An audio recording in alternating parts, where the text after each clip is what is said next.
Mais c'est un millésime que j'aime beaucoup. Je pense que pour comprendre ce millésime, il faut peut-être parler de deux millésimes récents, le 2009-2010, qui étaient des années exceptionnelles, des années qui peut-être ne seront pas répétées pour 10 ou 20 ans.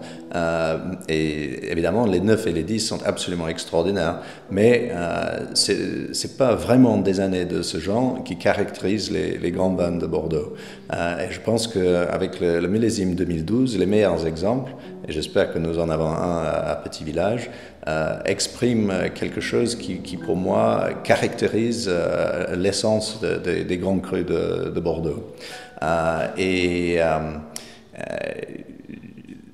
Le millésime 2012, c'est surtout un millésime marqué par la fraîcheur, par l'harmonie, par les meilleurs vins aromatiques très élégants. Et ça, pour moi, c'est l'essence de ce que je cherche quand j'achète un grand cru de Bordeaux.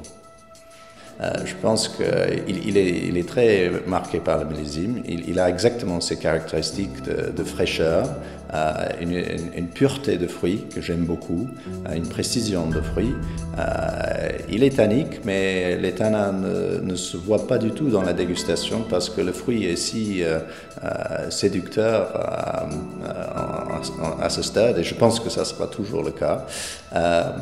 Si je parle un peu de l'année, c'était une année c'était difficile la première moitié de l'année, jusqu'à fin juillet. Il a fallu travailler beaucoup dans le vignoble pour assurer une récolte saine, mais on a fait ce travail. Et fin juillet, on avait des rendements très bas parce qu'il a fallu faire beaucoup de sélection pour arriver à ce point-là.